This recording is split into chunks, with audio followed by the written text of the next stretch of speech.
Hello and welcome. आप सभी का दिल से स्वागत करता हूं मैं स्मार्ट इन्वेस्टिंग यूट्यूब चैनल पर। अगर आपको डेली स्टॉक मार्केट अपडेट्स ये सब जानना ज़रूरी है, लगता है आप लोगों को, तो आप ज़रूर इस चैनल को सब्सक्राइब कर सकते हैं और साथ ही साथ बेल आइकन को भी क्लिक कर ले, ताकि जब भी मैं वीडियो अपलोड करूं तो आपको इन्फॉर्मेशन पता चल जाए। तो आज हम लोग बात करने वाले हैं एक ऐसे आईपीओ के बारे में जो अभी रिसेंटली मार्केट में इसकी एप्लीकेशन तो क्लोज हो चुकी है, बट देखा जाए तो इसके बारे में जो टॉक है वो बहुत ही बेहतर है। और ये जो बहुत ही एक इम्पॉर्टेंट कंपनी है जो एक्चुअल में हमारी सेफ्टी के लिए काम करती है।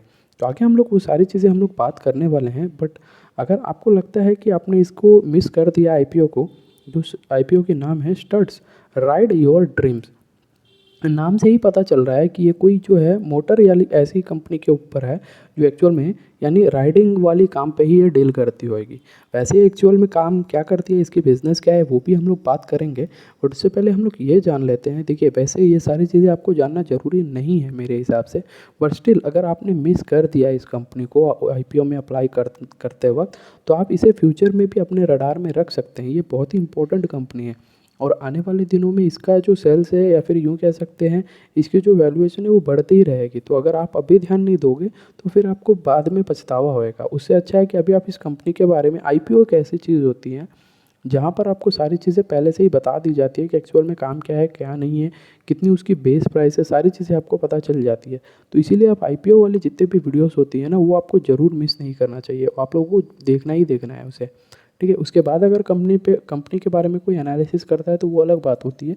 बट जब आईपीओ आती है उस वक्त जो भी कोई वीडियो आती है, कोई कंपनी आपको इन्वेस्ट करना है, तो वो वीडियो तो आपको देखना ज़रूरी है, ये मुझे लगता है। राइट, बाकी आपकी जो मर्ज़ी है वो आप कर सकते हैं।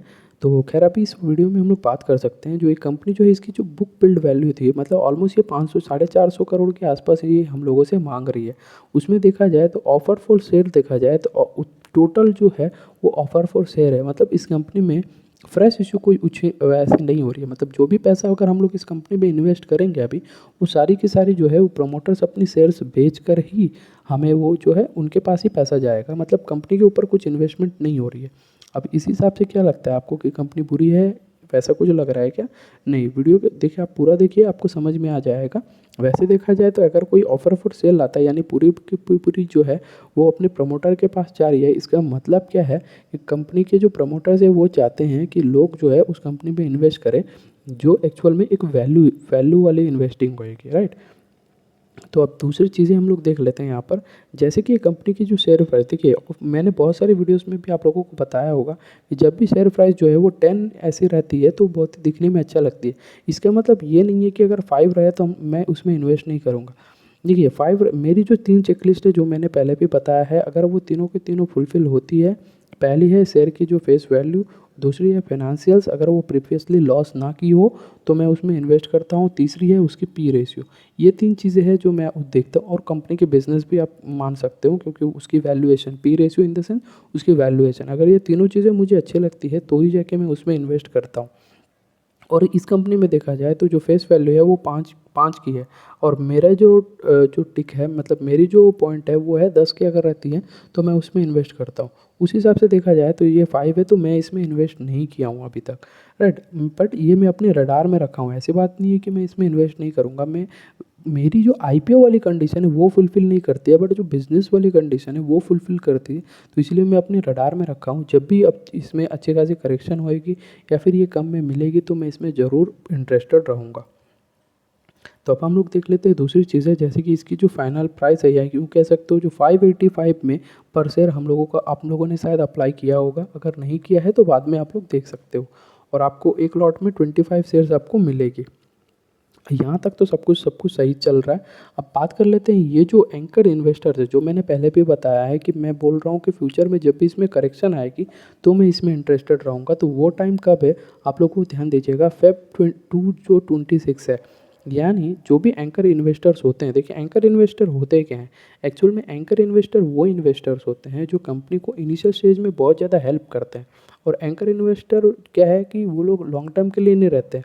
उनका मकसद ये है कि मैंने आज इन्वेस्ट किया तो मुझे जब भी इसकी वैल्यूएशन अच्छी होएगी या फिर मुझे प्रॉफिटेबिलिटी दिखेगी तो मैं सेल करके निकल जाऊंगा।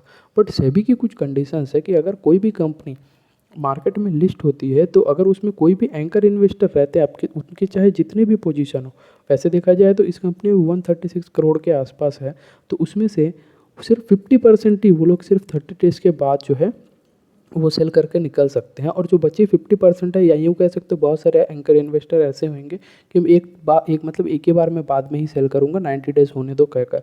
तो उस टाइम पे देखा जाए तो ऑलमोस्ट जो है 90 डेज़ के बाद जो है फुल शेयर बेच करके जा सकते हैं। बट ऐसे भी बहुत सारे एंकर इन्वेस्टर्स होते हैं जो ये सोचते हैं कि भाई इसमें इन्वेस्ट किया हूँ, मैं 50% अभी सेल कर देता हूँ, मतलब लास्ट टाइम की बात कर रहा हूँ, वो सेल कर देता हूँ, फिर जो बाकी चीज़ है वो मैं लॉन्ग टर्म के लिए रख देता हूँ क्योंकि वो मेरी प्रॉफिट तो हो ही चुकी है।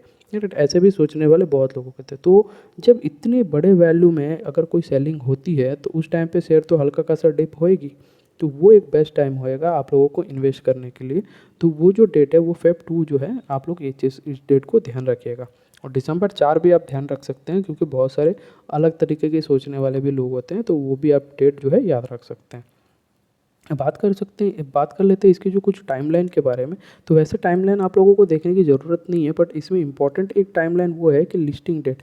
टेंटेटिव जो लिस्टिंग डेट है वो यानी कल, यानी 7 तारीख को ये लिस्ट होने वाली है। तो 7 तारीख को होने वाली है, तो अभी इसकी वैल्यूएशन या यूँ कह सकते हो इसकी जीएमपी क्या चल रही है वो भी मैं आपको इसी वीडियो में बता दूंगा। तो बाकी सारी चीज़ें तो डेट क्रॉस हो ही चुकी है, तो उतनी ज़्यादा देने की बात नहीं है। बट हाँ, आज आप लोगों को पता चल जाएगा कि आपके जो अलॉटमेंट हुआ है या नहीं, आपके जो डीमेट अकाउंट है उसमें सही सही से आपके शेयर जो है अलॉट हो चुके हैं या नहीं हुई, वो आप मुझे कमेंट करके बता सकते हैं अगर आपको अलॉट हुई है तो। राइट।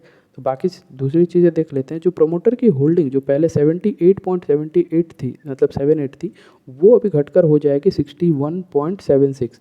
तो अब आप समझ सकते हैं कितनी ज़्यादा, मतलब ऑलमोस्ट 17% जो है ये अपनी स्टॉक बेच रहे हैं, जो कि सिर्फ और सिर्फ वैल्यूएशन उसकी कितनी हुई 450 के आसपास, यानी 445 ऐसे करके हम लोगों को हमसे मांग रहे हैं। तो इसकी कंपनी की जो ओवरऑल वैल्यूएशन, मार्केट कैपिटलाइजेशन देख सकते हैं आप, बहुत ही ज़्यादा कम है।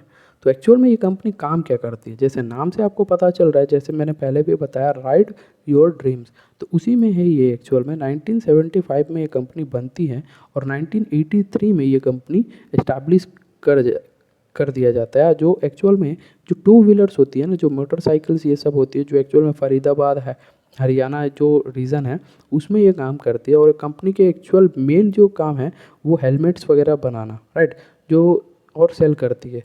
जो ब्रांड जो है वो स्टड्स और SMK बोल के ब्रांड पे ये लोग सेल करते हैं। तो जो टू व्हीलर की हेलमेट्स होती हैं, ग्लव्स होती हैं, और जो सिक्योरिटी होती हैं, यूँ कह सकते हैं आपके प्रोटेक्टिव गियर्स होते हैं, राइट, जो बाइक राइड्स ये सब करते हैं उनको पता होएगा कि उसमें क्या है कि आप लोगों को प्रोटेक्टिव गियर्स चाहिए, जैसे हेलमेट, ग्लव्स हुई, और कुछ भी आपकी जो एंकल हुई और उसकी नी गार्ड हुई, ऐसे बहुत सारी चीज़ें रहती है, वो उस पर डील करती है। और ये देखा जाए आने वाले दिनों में देखिएगा बहुत सारे लोग बाइक्स में शिफ्ट हो रहे हैं, और बहुत लोगों को नए नए तरीके के बाइक्स में इंटरेस्ट जाग रही है। तो लोग बाइक्स जो है वो मार्केट में बढ़ेंगे, और उस साथ ही साथ जो मोटर इंडस्ट्री है, यूँ कह सकते हो जो कार्स वाली जो कंपनीज है, जो मोटर कंपनीज है, आप उस पर भी देख सकते हो, क्योंकि अगर उनमें टू व्हीलर की सेल्स अगर बहुत ज़्यादा बढ़ रही है तो उसी हिसाब से इनकी भी कंपनी बढ़ेगी, क्योंकि अगर कोई बाइक जो है वो बन के आती है मार्केट में तभी ये सारी चीज़ें जो है वो सेल होती है। तो अगर ये क्या है कि एक यूँ कह सकते हो आप, ये जो है मोटर वाली जो सेक्टर है उसी में जा रही है। तो ये सारी चीज़ें आशा करता हूँ आपको पता चल गई होगी, और मैंने क्यों बताया, क्योंकि मैं इसमें इन्वेस्टेड हूँ, उसकी रीज़न जो है वो सिर्फ यही है। आगे हम लोग बात कर लेते हैं इसकी जो वैल्यूएशन या यूँ कह सकते हो फाइनेंशियल्स के बारे में। इनकी एसेट्स की बात करें तो वो पॉजिटिव में है, बहुत ही ज़्यादा बेहतर है। 586 करोड़ के आसपास जो है इनकी एसेट्स है, और टोटल इनकम देखा जाए तो 152 करोड़ के आसपास इसकी इनकम है।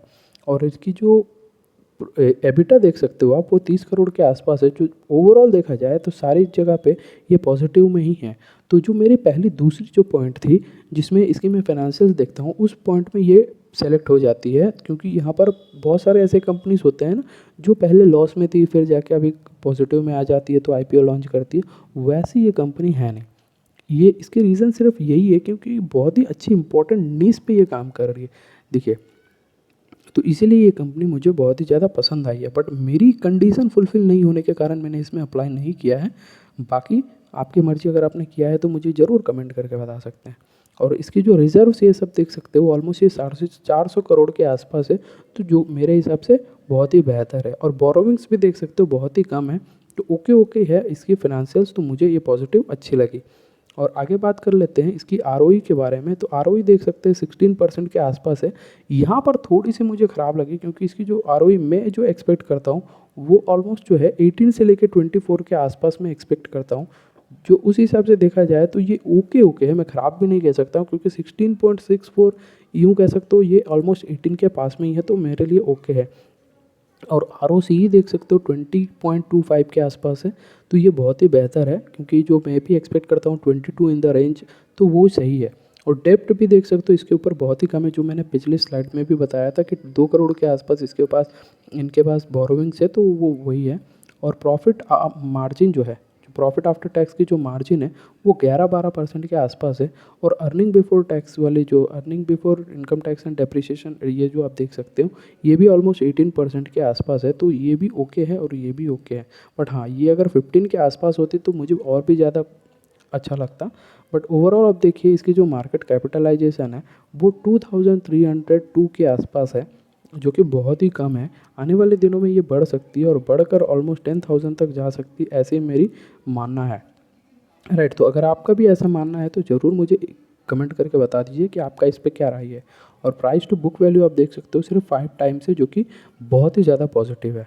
राइट, अब ये बहुत सारे लोग ये सोच रहे होंगे कि इसकी जो वैल्यूएशन, या यूँ कह सकते हो मैं जो तीसरी पॉइंट जो है उसके बारे में मैंने क्यों नहीं बताया। देखिए प्री अर्निंग पर शेयर, देखिए अर्निंग पर शेयर जो मैंने जो 3 पॉइंट्स बताए ना, पहली पॉइंट तो यहाँ पर फेस वैल्यू से तो मैंने इसमें एग्जिट कर दिया। राइट, दूसरी पॉइंट जो इसकी फाइनेंशियल जिसके कारण ये पॉजिटिविटी, और जो तीसरी पॉइंट जो मैंने बताया था इसकी वैल्यूएशन भी देखिए बहुत ही अट्रैक्टिव है, यानी इसकी स्कोप जो है बहुत ही ज़्यादा है। और साथ ही साथ यहाँ देखिएगा अर्निंग पर शेयर जो पहले 17 के आसपास थी वो पोस्ट आईपीओ के बाद 20 के आसपास हो जाएगी।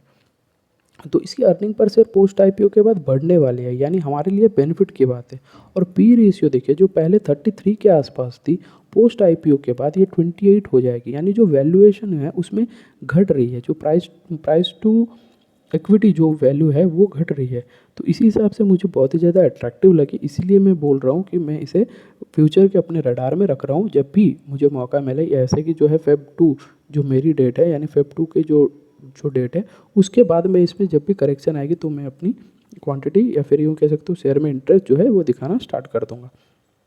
अब बात करते हैं ये जो इन्वेस्टमेंट कितने लोग किए हैं। अभी देखिए आईपीओ के एंड तो हो चुकी है, कल आपको इसको ट्रेड जो है वो लिस्ट में भी हो जाएगी, मतलब ये जो स्टॉक है वो ट्रेडिंग करने के लिए लिस्टिंग भी हो जाएगी। बट आपको क्या बेनिफिट मिलने वाला है, देखिए जो हाई नेट इंडिविजुअल्स होते हैं ना, नेटवर्थ जो इंडिविजुअल्स होते हैं वो देखिए रिटेलर से भी ज़्यादा अप्लाई किए हैं।